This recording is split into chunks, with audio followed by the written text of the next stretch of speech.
Hello, welcome back to I Got Board Got Game. board I Got game. Board Game.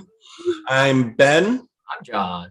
and today we have a Kickstarter preview for you of a project that launched about a week ago. And from the time of recording this, you guys will still have a week, 2 weeks to back it if you find any of the games interesting, because the project itself is actually for 3 games, and you can choose to get all 3 or just one. And so that project I will share now, sharing the screen to the Kickstarter page. That project is Habitats, 9 Lives, and Basketboss by, let me scroll down to show you, by boardgametables.com. And so clearly you can tell by the name, they are actually originally a company that would produce board game tables, pretty nice ones. And then they, over time, over the years, expanded to doing nice board game bags, and then a few campaigns already of various games that they got the rights to kind of at least redo art-wise, and then maybe include like the previous expansions with those games. And so this is their most recent games project for these 3 games that they got the rights to. And so John and I will go over roughly how we think they play based on the page here. They have a really good sections on kind of the components and brief how to play rules. And then we'll share our thoughts on what we think, what we would want to play, what we might want to back. And so to start off, at least from the very top here, you can see that they are at 105,000. So they're doing pretty well. And actually, I did mention that they had other games projects, and I did actually back a couple of those games. And John also knows, I think the earliest one I backed was QE, which was kind of a game where you're playing as nations and bidding on different kinds of industry. Very clever. And then the most recent one that I actually just received recently was Ghosts of Christmas, which was a trick-taking game, I think originally by a Japanese designer that they got the rights to redo with the new artwork and Christmas theme or Christmas Carol theme, where you are playing tricks, but then the different part is that you're playing 3 tricks at the same time, and the results from them can influence each other. So that was a really cool one too that I hope to play more. And so coming back to this project though, Habitats, 9 Lives, and Basketboss. So starting off with Habitats, we have a tile laying game, as it describes here, where you're trying to build up your own tableau from the tiles that you're drafting to then score points based on how you have it arranged. And so we'll actually look at that one first. And so this is kind of the new art design with it. And I think they mentioned that the original game had 2 expansions that they actually are including with this base game now, which I think is pretty smart of them to do. And so we'll kind of scroll down. Here are the components, the drawstring bag, the custom bag, it looks like, with all the tiles of the different kind of animals on these tiles that you'll be drafting, different scoring objectives for each year, or basically each round in this game. I think the game has 3 rounds or 3 years. And then your own little Jeep meeple or Jeep piece, kind of indicating where you are in this arrangement of tiles, or like basically in the market, that you'll be able to then choose a tile draft a tile that's next to your Jeep and move into that spot basically. And so, yeah, so then here's kind of the how to play. It's very simple, very like broken down look at it. You'll have the market with your Jeep, as I mentioned. You'll choose a tile next to it. That's the one you draft. You'll move your Jeep there, and then you'll draw a new tile to replace the spot that you were in. And then with the tile that you drafted, you'll start creating your own tableau. And you'll want to put it in a certain spot to try to fulfill the objectives for that year or a later year.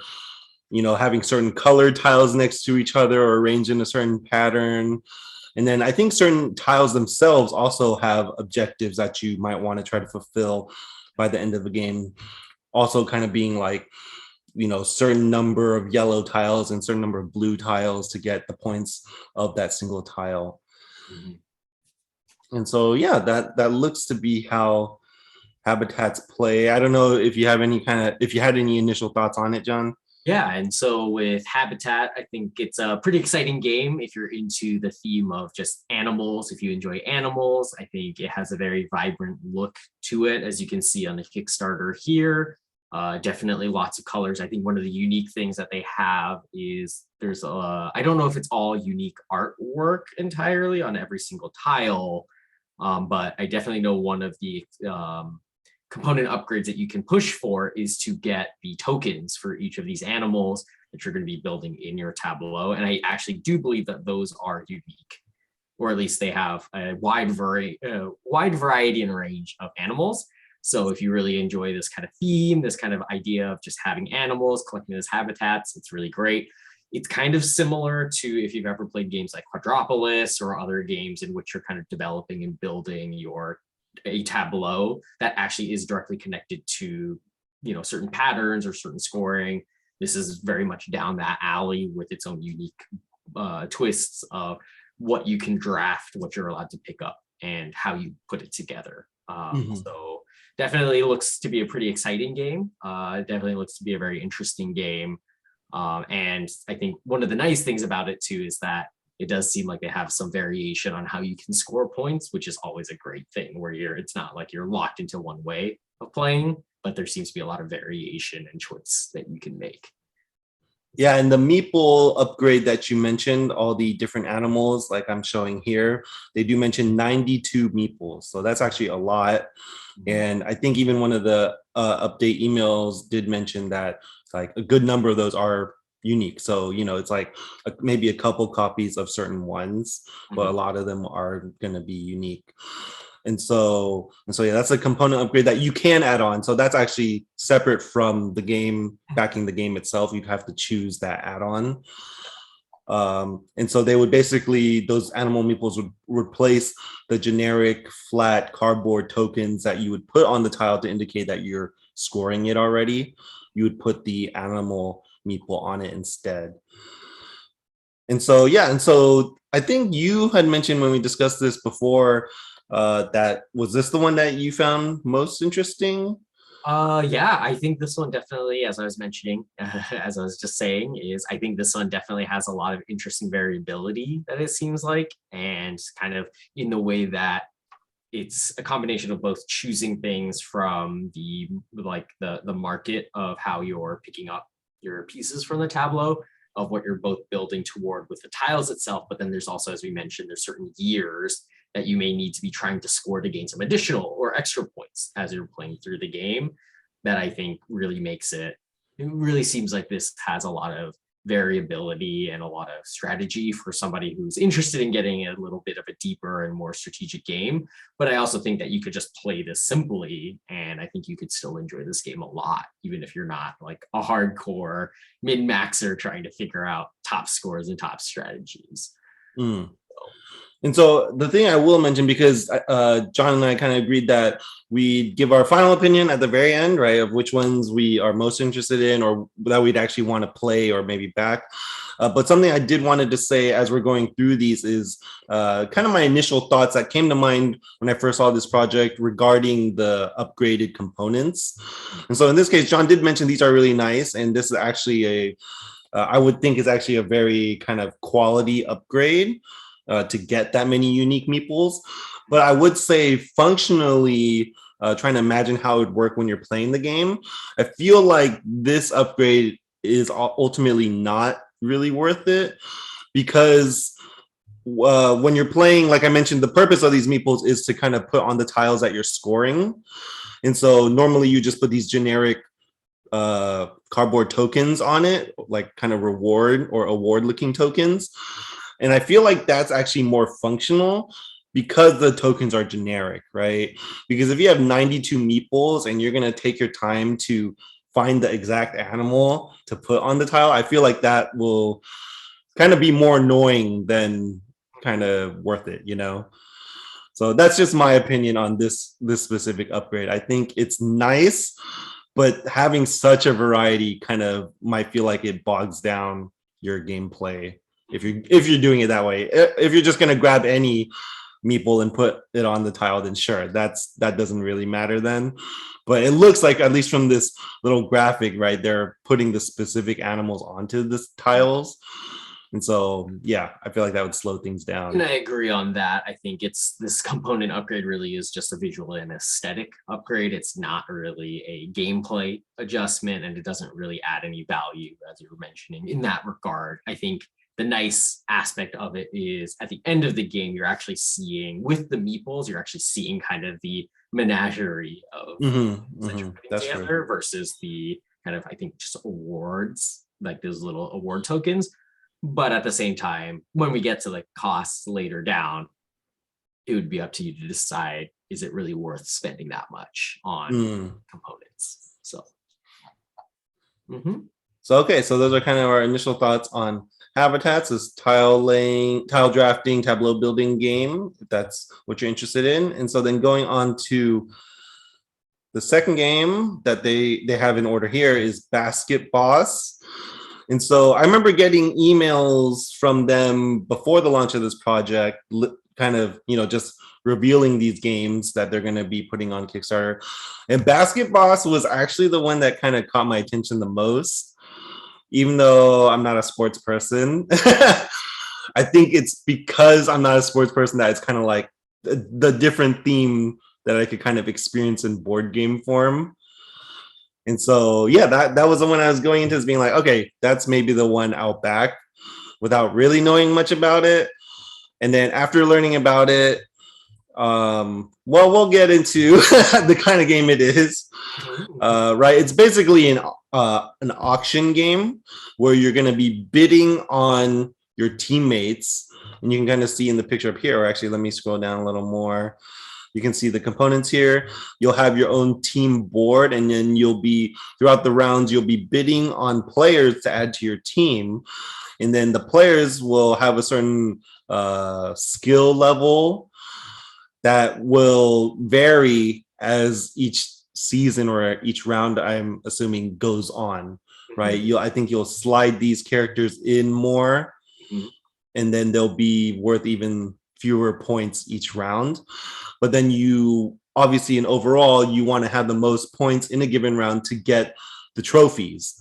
And the trophies are basically tokens to mark how many points you and other players are getting in that season, like first place, second and third place points.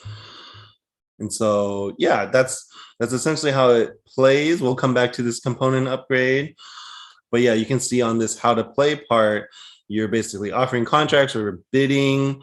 And I think it is actually like an auction bidding from what it sounds like, not a single time bid, like blind bid, but you might be going in order and bidding until everyone passes and the highest wins.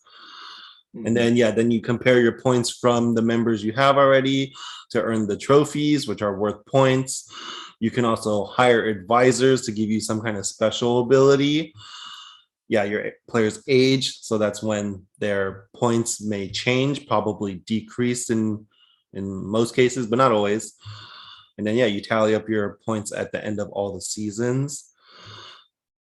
And so ultimately, I think when John and I first discussed this, it kind of hit me that this is kind of like a fantasy draft into a board game, right? Basically playing fantasy basketball when, everyone kind of knows about fantasy, like football, fantasy basketball, all these kinds of games. It actually has that same sensibility, but obviously in those kinds of games, you can draft effectively, in a different way how you work with your group that you're playing with. But in this game, you're playing as those managers and bringing these people onto your team. So I think that's kind of like the putting you more in the seat of actually being a true manager versus fantasy, but still that idea of like you're competing these players against other people for like a season. And so, so when we discussed that, it was kind of like, we realized, I mean, why not just play like a fantasy basketball game with people that you would do on, like, because because this isn't actually like a basketball game, right? It's a basketball management game or a basketball draft game. And so if you're expecting to like have the feel of some kind of sportiness to this in a board game form, it's doesn't seem like that, right? That being said, if you are interested in that management game style, looking into drafting or looking into auctioning against other players of what's worth me putting money into, is it worth it for me to kind of buy what looks like maybe as this all-star player, or maybe I should wait, bide my money, bide my time, maybe wait for a new rookie coming up, or things like that, where strategically you can figure that out, or even depending on the seasons, I think is one of the areas of variability in this game too, that each season will have unique rules that may affect draft lineups or may affect your player base or what you can or can't do during a season, which I think is where it adds a little bit of the extra spice and flavor into the game of not every round is going to be the same. There's going to be some pretty unique elements pushing what's going to happen in the season. So I think there is definitely a lot of that optionality. Again, we'll leave our ultimate thoughts about this game. I think when I heard about this, my expectation was that you would be a little bit more in the game itself in some way, but it does seem like at the end of it, it is just more of a tally of, based on your draft of players, do I have the most kind of victory, in a sense, kind of the most points so that I'm winning the season? And then you just move on to a new season based on continuing forward with that, which does add some interesting thought process because the players age, and at least as far as I can tell, it sounds like you're kind of stuck with players once you've drafted them. There may be ways of getting rid of them, but it is an interesting aspect to the game of, you do have to consider that even if I draft someone who seems really strong early, maybe it has effects later on that you're like, I don't really want this guy anymore, but with them in some way. So there may be some interesting aspects of gameplay in there too. Yeah, that seems like at least from what I could tell too, that seems like the part that would be the most kind of variety and kind of mix up while you're playing the game. And then going on to actually the deluxe components, again, this is something that you can add on, or you specifically have to add on to this game. It's not something that comes with it when you back it here. These 24 metal trophies to replace the cardboard ones, right? The gold, silver, bronze. I think these are really nice, actually. I think it doesn't run into the issue that I had mentioned that the habitat add-on could run into, of kind of being, having to sort through and pick which animals to go where. Like, these are just point markers. And so to that extent, if you like having nice point markers, such as friends have noticed when I back certain games in the past, kind of almost always going for like the metal currency tokens, right? Which is a similar idea, right? It's a component that you're going to be using to track something, but you could just keep the base cardboard ones, but if there are nice metal ones, sure, why not go with that? Like, it's really functional, right? Like, these are ones that, this is a kind of component that is nicer looking and still just as functional, right? So that's why I think, I do think these would be worth going for. And I think that's the nice thing too regarding these, is that it actually has that kind of look, right? When you're thinking of a trophy, when you're thinking of these award winning, like, it's color, like thematically color wise, they fit, right? Gold for first place, silver second place, bronze third place, and then consolation prize, right? Whatever pink funky color, because there's never consolation like prizes in real competition. So it actually kind of in the same way with metal currency and things, it kind of fits that element of what it's representing. And cardboard pieces can kind of fade over time too. So and I think you can hold them and wave them in your opponent's face and look at all the trophies I've got. And I think what you said was right? These being metal and looking like how they should thematically, because the other way certain games have gone before is, the upgrade of a piece is making it into like a miniature, right?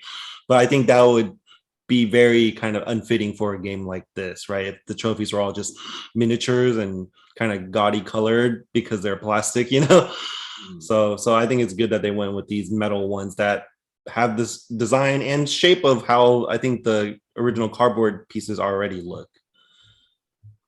And so then going on to the third game is 9 Lives. Let me get down there. 9 Lives, which is a cat-themed trick-taking game.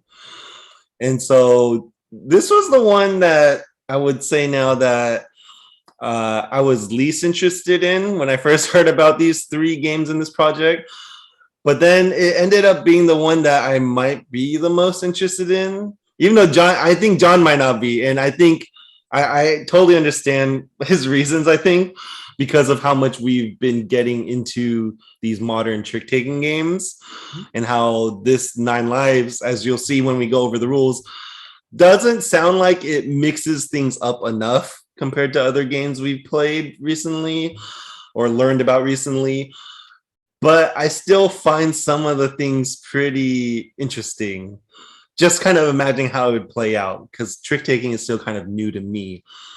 And so in 9 Lives, it is essentially a game where you are playing tricks over a certain number of rounds, but at the start of each round, you're bidding on how many tricks you think you're going to win. So you're trying to hit exactly, or I think you can kind of choose between 2 numbers of how many tricks you're going to win in this round. And then only when you win do you get the points for it, and then the first person to 9 points, 9 lives wins the game. And so that's kind of the new thing on top of traditional trick taking games, right? That there's this bidding that happens. It's not that new of an idea, but it is on top of what's traditionally how a trick taking game would play. But then the other thing that is I think 2 other things are new to this game, and we might see it in this how to play section here, is you'll predict how many tricks you're going to win. So you kind of choose your number in a certain order, but then that if you take a number, it blocks players from bidding that number. And then you'll play the tricks. And then each time you win a trick, you have to keep one of the cards that you won in that trick, not the card that actually won the trick though. So not the highest or winning card. But you'll be getting a card back that way. And then the other thing that isn't mentioned here is the cards. Let's go to the component section. The cards actually have their suit or color on the back side of the card too. That's why you see these 4 different colors of cards, and the backs are the same color. And so when you see your opponent's hands, you have a rough idea of what they could have, just based on maybe the colors you see, the colors that you have, and the numbers you have on them. You have an idea of what other people could have. And so those, I think, are the 2 new ideas, right, that I find kind of interesting, though they may not seem that big of a deal. Well, and I think, as you're mentioning, one of I think probably the biggest thing that is very interesting is the knowledge of suits. Right? That insight, that information is something that in most trick-taking games, you don't know what other people have, right? You have no idea. They just have a hand of cards, and you're going to play against them in a number of the series of tricks.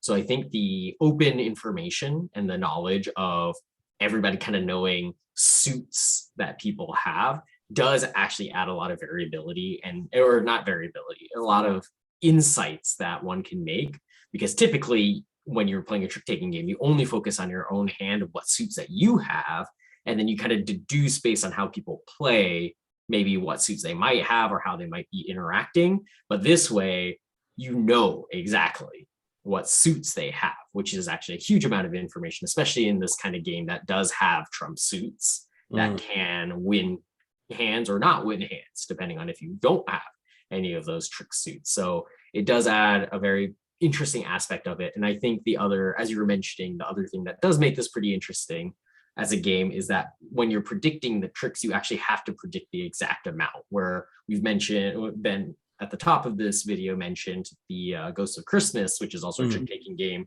where you also are betting on how many tricks you're winning. But I think in that game, you can bet exactly, but you're also given an allowance to bet over or under, like a plus or minus to that. In this game, it actually seems like you have to explicitly, whatever numbers you put your cat meeple to determine, or your cat figure on, it has to be that exact amount. So you can either do it up to 2 numbers, but it has to be one of those 2 numbers, or you do a single number and you must get that right. I think you can see here in the example, like red cat and the blue cat, it's exactly 3 or exactly 1 versus the yellow and the brown kind of saying 3 or 4. And it's interesting that if other players play ahead of you, they are blocking a number. So maybe you want to do 3 tricks to win, but someone blocks you out of that. So then it's like, I can't win 3 tricks anymore to guarantee or try to fight for that. So now I have to make a new strategy of maybe how do I lose more hands? So I only have 2 or 1, or maybe I have to push for 4, right? So it definitely is more interesting in that way. But I think ultimately it still is just a trick-taking game at that point, right? There's not a lot of other things in the actual gameplay that it sounds like is significantly different as a trick-taking game. I would be curious about how the hand management works, given that you are adding in tricks that you're winning into your hand. So is it that, and maybe this would be part of the rule book if you read through it and you get more interested in this game, I think that part maybe plays some of the variability, because then you see what people are adding back into their hands from suits wise. That's true. You would be able to track what they added because, yeah, well, maybe, right? Probably color. Yeah, at least the color of the suit, which is, that's interesting. Yeah, I mean, I think the most interesting part to me is actually, since you kind of expanded on it, is the kind of seeing the suit color, which I didn't think much of, but it does remind me of an older game, maybe 5 years ago, called, I think, Peacock, which was a trick-taking game. I didn't get to play. I saw some people play it, but the idea kind of stuck with me, intrigued me, was that it was a trick-taking game, but you don't play your own hand.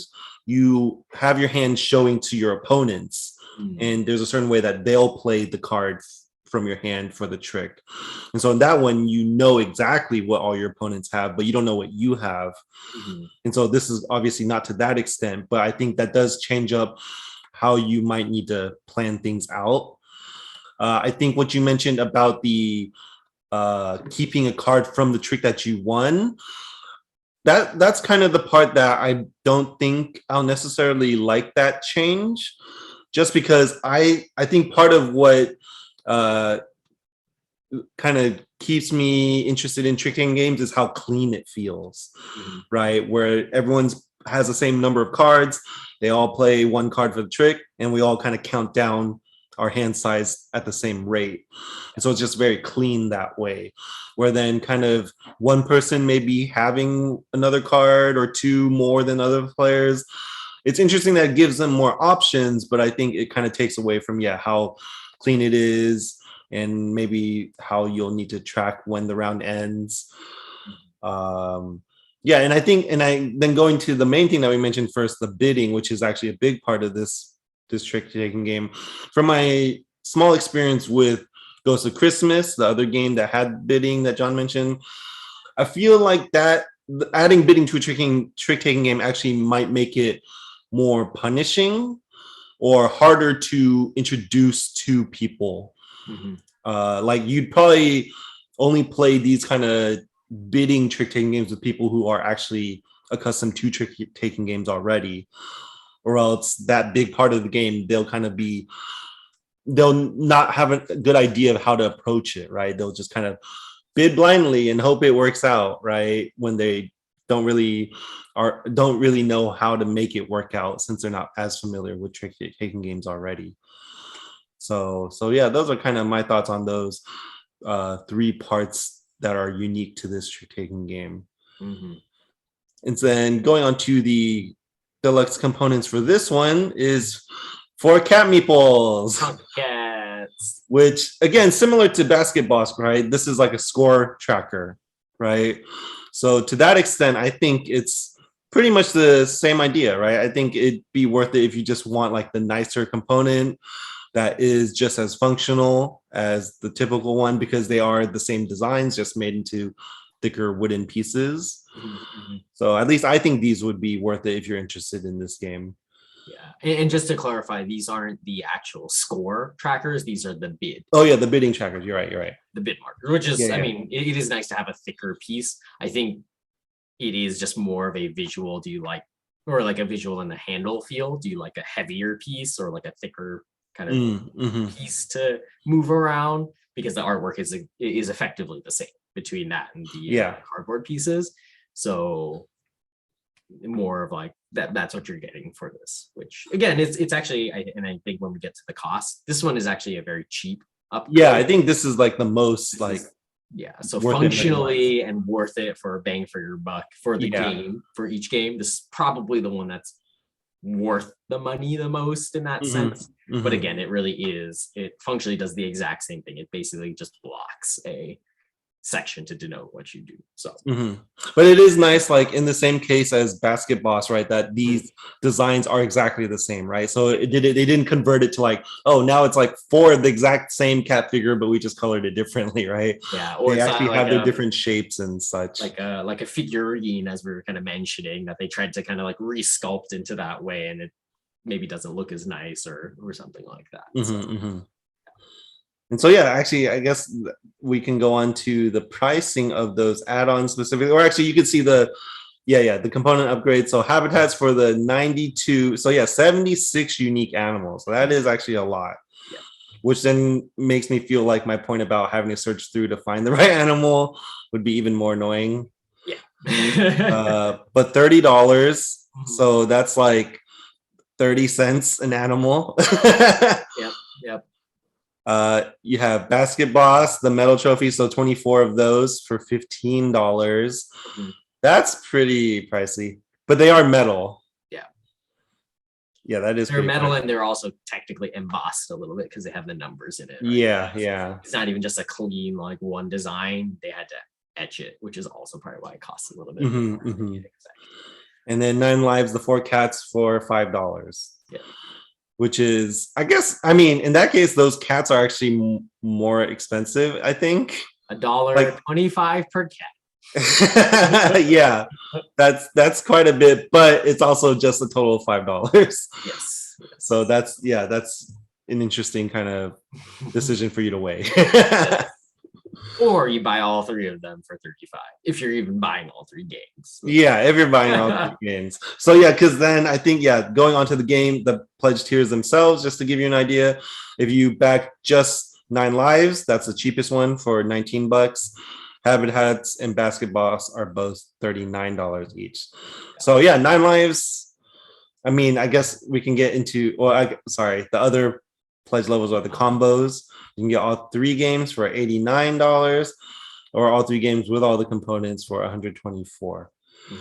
And so getting into our final thoughts, as I was going to say, is there any one of these that you would be interested in playing, trying out, or even backing, John? Yeah, so kind of in this ranking and in this look, I would probably say the games I would be most interested in playing is probably Habitats and 9 Lives. First Habitats, then 9 Lives. Basketboss, I think it is an interesting game strategically. Even as we started talking about it, I was like, oh, there's probably a little bit more to this than I thought.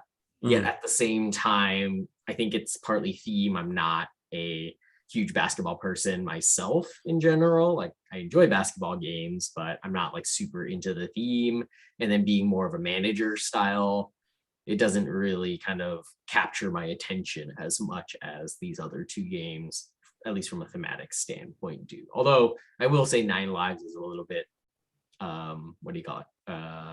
abstract for what you're actually doing as a trick-taking game. It's like, how does this actually relate to 9 Lives of a Cat? It doesn't really seem like it does. So I'd probably say actually overall as a kind of cohesive game package, Habitat seems the most encompassing.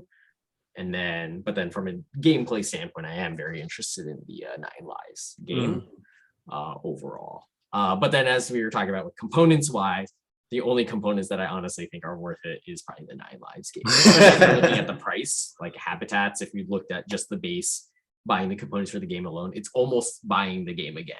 That's true. That's true. Because it was what, $30? Yeah, it's $30. So it's a very expensive pledge tier level.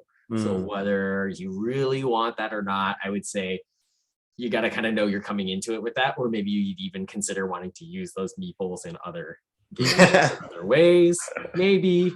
But it is a very expensive components upgrade for, as we said, actually a not extremely functional reason to do so. But that's me. Okay. And yeah, so for me, as I had mentioned, I came into this before I knew anything, with Basketboss being the one I thought might be most interesting. But no, that is also not true. I think my order would be 9 Lives, Habitats, and Basketboss. Just because of what I mentioned with 9 Lives, that I'm kind of into trick-taking games more now. And so even just having those small changes, I thought might be interesting to try.